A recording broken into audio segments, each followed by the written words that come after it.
하나님께서 오늘 우리에게 주시는 말씀은 신약의 말씀 마태복음 6장 1절에서 4절입니다. 제가 받들어 봉독하겠습니다. 사람에게 보이려고 그들 앞에서 너희 의를 행하지 않도록 주의하라. 그리하지 아니하면 하늘에 계신 너희 아버지께 상을 받지 못하느니라.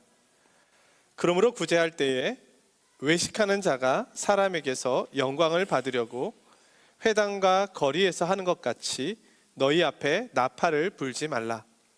진실로 너희에게 이르노니 그들은 자기 상을 이미 받았느니라. 너는 구제할 때에 오른손이 하는 것을 왼손이 모르게 하여 내 구제함을 은밀하게 하라. 은밀한 중에 보시는 너희 아버지께서 갚으시리라. 아멘.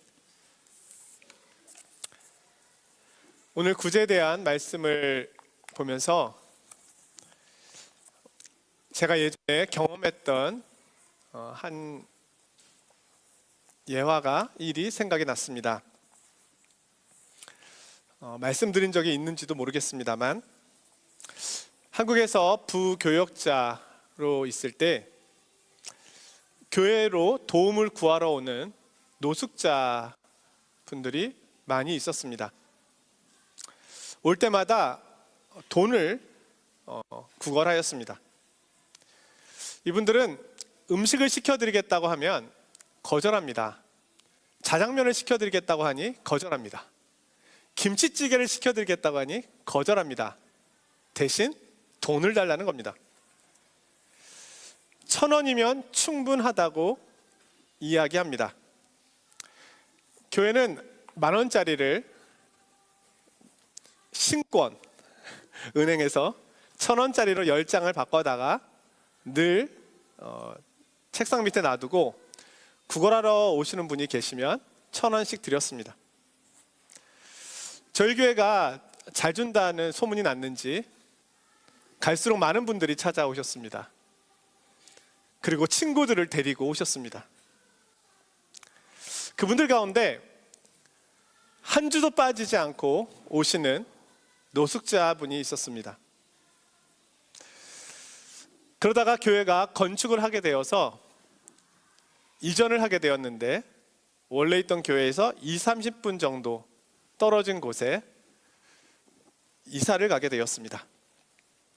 그곳은 산 밑에 전원교회처럼 지어진 곳이라 사람들의 왕래가 거의 없는 곳입니다. 그래서 구걸하러 오는 사람도 한 사람도 없었습니다. 그런데 어느 날 한 신사가 찾아왔습니다. 제가 보니 매주 구걸하러 오셨던 그 노숙자분이었습니다. 너무 말끔하게 차려입어서 못 알아볼 뻔했는데 그분이 오히려 저를 반갑게 맞아 주었습니다. 너무 말끔한 차림으로 오셔서 이제는 이분이 노숙자 생활을 벗으셨나 보다 이렇게 속으로 생각했습니다. 하지만 혹시 몰라서 주머니에 돈이 있는지 살펴보고 2,000원을 챙겨 놓았습니다. 아저씨는 아직도 노숙 생활을 하고 계시다고 말씀해 주었습니다. 제가 어떻게 해서 이 멀리 이 높은 곳까지 오시게 됐냐고 여쭈어 보았습니다. 이분이 매주 1,000원씩 군말 없이 잘 주던 교회가 이사를 갔다고 해서 어디로 갔는지, 교회는 어떤 모양인지 너무 궁금해가지고 물어서 여기까지 찾아왔다는 것이었습니다. 그리고 새로 지은 교회를 내가 가는데 정장 차림으로는 가야 될 것 같아서 정장을 입고 왔다고 이야기해 주었습니다. 이렇게 교회가 예쁘게 잘 서 있는 것을 볼 수 있어서 흐뭇하다고 이야기를 해주었습니다. 그러면서 바로 돌아가시겠다고 하는 겁니다. 제가 순간 당황해서 차비라도 좀 하시지요 라고 2,000원을 꺼냈습니다. 그래서 이분이 오늘은 이것 때문에 온 거 아닙니다 하면서 끝내 거절을 하고 이 교회 밑으로 내려가셨습니다. 제가 내려가시는 모습을 이렇게 한참 보면서 정말 많은 생각이 들었는데요, 감사한 마음이 많이 들었습니다. 그리고 동시에 이런 생각이 들었습니다. 혹시 저분이 천사 아닌가? 그 후로는 이분을 뵙지 못했습니다. 오늘은 구제에 대한 말씀입니다. 마태복음 5장이 구약의 율법에 대한 예수님의 바른 해석을 말씀하고 있다면, 이 6장에서는 경건 생활에 대한 바른 태도를 말씀하고 있습니다. 갑자기 구제, 기도, 금식에 대한 말씀이 나오게 되는데요, 이 세 가지가 오늘 본문에 언급되는 이유는 당시에 종교 생활에 있어서 가장 중요한 것이 이 세 가지였기 때문입니다. 어떻게 구제하는가, 어떻게 기도하는가, 어떻게 금식하는가가 그 사람의 신앙의 수준을 보여주는 일이었습니다. 하나님을 잘 믿는가를 보려면 이 세 가지를 보면 되었습니다. 당시 종교인들이었던 바리새인과 사두개인, 서기관들은 이 세 가지에 있어서는 타의 추종을 불허할 만큼 아주 철저했었습니다. 그들은 하나님 앞에서 자신들이 얼마나 의롭고 경건한가를 인정받고 싶어 했고, 또 사람들에게는 자신의 경건함을 자랑하고 싶어 했습니다. 이 세 가지는 분명 경건 생활에 유익을 주는 것이었습니다. 구제는 이웃과의 관계에서 보여줄 수 있는 경건 행위입니다. 기도는 하나님과의 관계에서 보여줄 수 있는 경건 행위입니다. 금식은 나와의 관계에서 유익을 줄 수 있는 행위입니다. 이 세 가지를 등한히 하면서 하나님을 잘 믿습니다, 하나님을 사랑합니다 라고 할 수는 없습니다. 그런데 오늘 주님께서는 그들이 경건 생활을 했지만, 이 세 가지를 행했지만 잘못 행했다라고 말씀하고 계십니다. 사람들이 구제와 기도와 금식을 하는 이유가 하나님이 목적이 아니라 자신이 목적이 되었다고 말씀하십니다. 오늘 1절 말씀은 6장 18절까지 이어지는 말씀의 첫 단추가 되는 내용입니다. 사람에게 보이려고 그들 앞에서 너희 의를 행하려고 행하지 않도록 주의하라. 그리하지 아니하면 하늘에 계신 너희 아버지께 상을 받지 못하느니라. 여기서 보이려고에 해당하는 헬라어 말은 떼아 오마이인데, 여기서 떼아트, 극장이라고 하는 단어가 나왔다고 합니다. 배우들이 연기하는 무대를 말합니다. 사람에게 보이는 것은 연기하는 것입니다. 이것을 2절에서는 외식이라고 말하고 있는데요, 히포크리테스, 연극 배우를 말합니다. 여기서 히포크리트라고 하는 위선자라고 하는 말이 나왔습니다. 신앙을 무대의 연극처럼 만든 것입니다. 성경에서 최고의 연기자는 가룟 유다라고 할 수 있습니다. 그는 3년간 주님을 따르는 제자였기 때문에 모두가 그를 그렇게 여겼습니다. 하지만 그는 제자가 아니었습니다. 모두가 속았습니다. 예수님께서는 그를 도적이라고 말씀하셨습니다. 마침내 그는 예수님을 노예의 값을 받고 팔아 넘깁니다.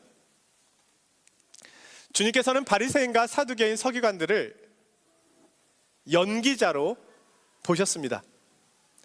주님께서는 그들을 향하여 겉과 속이 다른 회칠한 무덤이라고 말씀하셨는데요, 혐오스러운 무덤을 가리기 위해서 무덤 겉을 더 화려하게 칠해 놓는 것을 말합니다.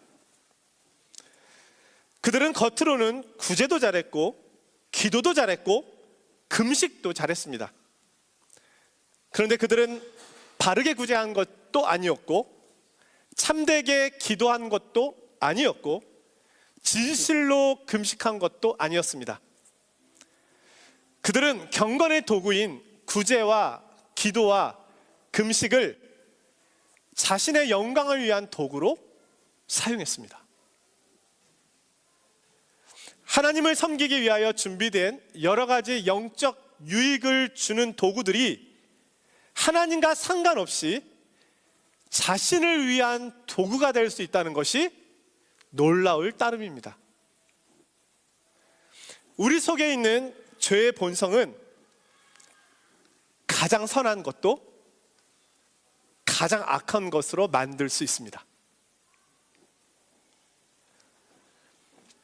이것이 우리 속에 있는 죄의 힘이고 본성입니다. 경건의 도구들이 하나님이 아닌 자신의 이름을 높이는 도구가 되었습니다. 그리고 하나님과 자신을 속이는 도구가 된 것입니다. 그러기에 주님께서는 구제가 중요하지만 중요한 것은 구제하는 바른 태도라고 말씀해 주십니다. 오늘 2절인데요, 구제할 때에 외식하는 자가 사람에게 영광을 받으려고 회당과 거리에서 하는 것 같이 너희 앞에 나팔을 불지 말라. 진실로 너희에게 이르노니 그들은 자기 상을 이미 받았느니라. 자, 외식에는 분명 목적이 있습니다. 사람의 영광입니다. 사람의 인정입니다. 우리는 힘들고 고통스러운 시대를 살고 있는데요, 이 세상의 고통의 원인이 무엇일까요? 여러분, 무엇 때문에 힘드십니까? 한 주간 힘드셨나요? 무엇 때문에 힘드십니까? 여러 가지가 있겠지만 성경에서 말씀하고 있는 가장 주된 것은 자기 사랑입니다. 올바른 자기 사랑이 아닌 탐욕적이고 오염된 자기 사랑입니다.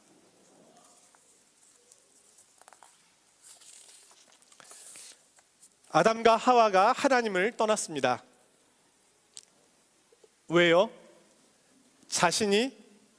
자신들이 하나님처럼 되고 싶었으니까요. 잘못된 자기 사랑이 죄의 출발점이었습니다. 아담의 죄성을 따라 오늘 우리도 구제와 기도와 금식을 자신의 영광, 자기 사랑을 위한 도구로 사용하고 있습니다. 디모데후서 3장 1절에는 이 세상의 마지막 때에 고통하는 때가 있을 것을 말씀하시는데요, 거기에 고통의 이유가 이렇게 설명됩니다. 너는 이것을 알라. 말세에 고통하는 때가 이르러 사람들이 자기를 사랑하며 돈을 사랑하며 자랑하며 교만하며 비방하며 부모를 거역하며 쾌락을 사랑하기를 하나님 사랑하는 것보다 더하며 경건의 모양은 있으나 경건의 능력은 부인하니 이 같은 자들에게서 내가 돌아서라. 하나님이신 예수님께서는 오히려 자기를 비워 동등함을 주장하지 않으시고 인간이 되셨습니다. 그런데 피조물로 지음받은 우리는 오히려 스스로 하나님이 되려고 높아졌습니다.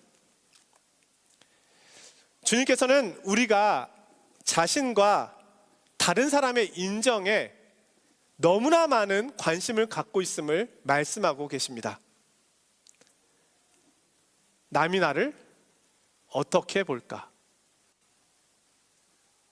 인스타그램에 좋아요가 얼마나 올라올까요?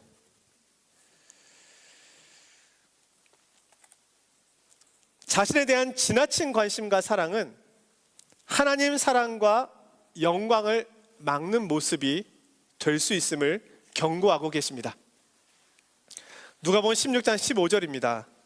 너희는 사람 앞에서 스스로 옳다 하는 자이나 너희 마음을 하나님께서 아시나니 사람 중에 높임을 받는 그것은 하나님 앞에 미움을 받는 것이니라. 한국에는 기도원이 많이 있습니다. 요즘 많이 줄었지만 교회를 떠나서 좀 더 간절히 기도하고 싶을 때, 기도 제목이 있을 때 기도원에 갑니다. 한 번은 제가 기도원에 가서 며칠 있는 시간이 있었는데요, 그때 우연히 자신을 장로님이라고 소개하는 한 분을 만났습니다. 그분이 자신을 장로님이라고 소개하면서 명함을 한 장 주셨습니다. 그 명함에는 그분이 다니시는 회사, 직책, 전화번호, 이름이 써 있었습니다. 그러면서 그 명함의 뒤를 돌려보니까 뒤에는 뭐뭐뭐 장로, 어느 교회 써 있고 그 밑에 40일 금식기도 3번.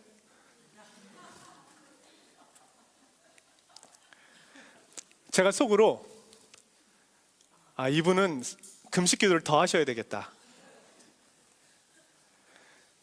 기도를 그렇게 많이 하셨는데도 아직도 자기 영광을 구하고 계시는구나. 모르겠습니다. 그분 지금 얼마나 하셨는지는. 오늘 성경은 말씀합니다. 이미 사람들로부터 칭찬을 받은 그 사람은 상을 이미 받은 것이다. 그렇다면 하나님께로부터 받을 것은 아무것도 없습니다. 왜냐하면 그들이 얻고자 한 것이 사람들로부터의 칭찬이었기 때문에 그들은 이미 다 이룬 것입니다. 그러면 구제는 어떻게 해야 할까요? 3, 4절의 말씀인데요, 너는 구제할 때에 오른손이 하는 것을 왼손이 모르게 하여 내 구제함을 은밀하게 하라. 자, 오늘 이 말씀은 구제하지 말라는 말씀이 아닙니다.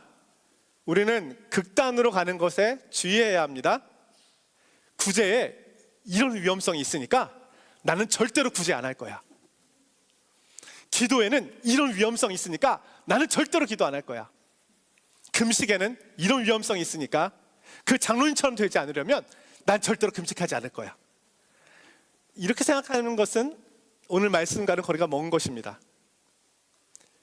구제와 기도와 금식은 경건 생활에 유익을 가져다 줍니다.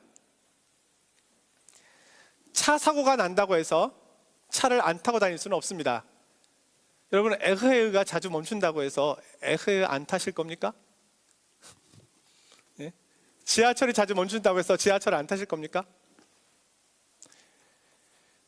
비행기 사고가 있다고 해서 비행기를 안 타실 겁니까? 식중독이 있다고 해서 음식을 안 드실 겁니까? 오늘 말씀은 하지 말라는 말씀이 아니라 주의하라는 말씀입니다. 구제할 때에 은밀히 하라. 어떤 형태로든 어떤 모습으로든 사람에게 알리지 말아라. 심지어 나의 왼손은 나의 오른손이 무엇을 하고 있는지 몰라야 합니다. 이게 가능합니까? 예? 그것은 자신에게도 말하지 말라는 이야기입니다. 자신이 구제한 것을 기억하지 말아라. 우리가 꾼 돈은 잊어먹어도 꾸어준 돈은 기억하잖아요. 나한테 100유로 빌려간 저분. 예? 자, 이 말씀은 헌금을 할 때 무명으로 해야 된다는 말씀이 아닙니다. 오히려 무명으로 하면서도 나는 남과 다르다고 하며 스스로 의로움을 주장할 수도 있습니다. 이 말씀은 형식에 대하여 말하는 것이 아니라 우리의 내면에 대하여 말씀하고 계시는 겁니다. 우리는 무명으로 하든 유명으로 하든 스스로가 인정받기를 원합니다. 내 속에는 그런 욕망이 가득합니다. 그것을 극복해야 함을 말씀해 주십니다. 오늘 이 유혹을 우리가 어떻게 이겨낼 수 있을까요? 오늘 말씀에 우리가 주의해서 보아야 할 단어가 나오는데요, 바로 아버지입니다. 1절 하반절에는 너희 아버지께 상을 받지 못하느니라, 4절 하반절에는 너의 아버지께서 갚으시리라. 자, 우리는 사람들 앞에서 내가 봉사하고 섬기고 구제하고 있다는 생각을 지워야 합니다. 대신에 우리는 하나님 아버지 앞에서 일하고 있다고 여겨야 합니다. 나는 그분의 보좌 앞에서 구제하고 있고, 그분의 보좌 앞에서 기도하고 있고, 그분의 보좌 앞에서 금식하고 있는 것입니다. 하나님 아버지는 다 알고 계십니다. 주목하고 계십니다. 내 앞에 다른 사람은 없습니다. 아무도 없습니다. 사람의 시선은 나의 관심사가 아닙니다. 나는 오직 하나님 앞에서 이 일을 하고 있습니다. 연기할 필요가 없습니다.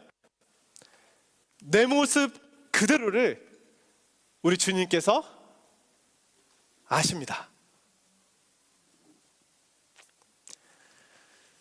사랑하는 성도 여러분, 우리는 경건의 도구들까지도 자신의 자랑으로 삼을 만큼 죄악된 본성을 가지고 있습니다. 연기자요 위선자의 모습을 가질 때가 많이 있습니다. 우리의 이 죄의 자아를 부인하고 날마다 하나님 아버지 앞에 가지고 나아가야 합니다. 27년간 에콰도르에서 이 선교 사역을 하셨던 한 선교사님이 말씀 전했던 내용이 기억이 나는데요, 그분이 이렇게 종이를 하나 들고, 전 종이컵을 들었지만 갑자기 이 종이를 구기기 시작했습니다. 그러더니 이걸 이제 던지시더라고요. 그러면서 이분이 하신 말씀이 있습니다. 종이는 구겨지니까 멀리 던질 수 있을 정도로 힘이 생겼고 단단해졌습니다.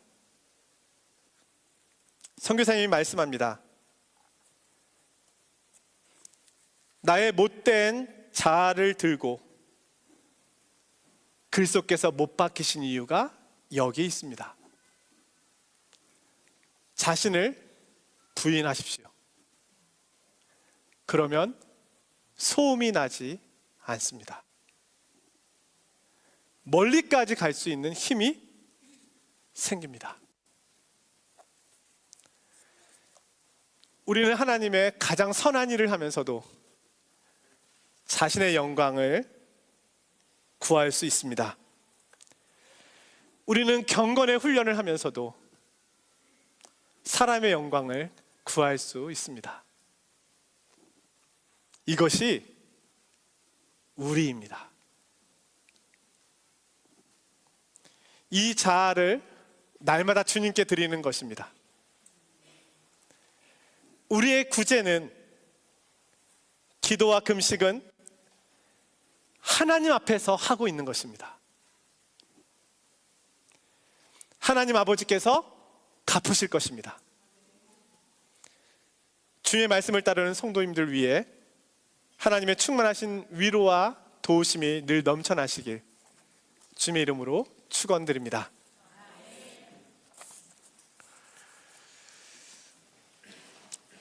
거룩하신 하나님, 오늘 말씀을 통해 우리 속에서 일하고 있는 위선을 보게 하시니 감사합니다.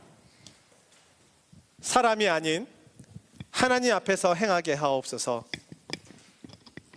저희들의 죄의 자아가 주님께 드려지고 하나님만이 영광 받으시는 삶이 되게 하옵소서. 지극히 작은 자를 선대하신 주님을 따라 저희도 섬기는 자가 되게 하옵소서. 예수님의 이름으로 기도드리옵나이다. 아멘.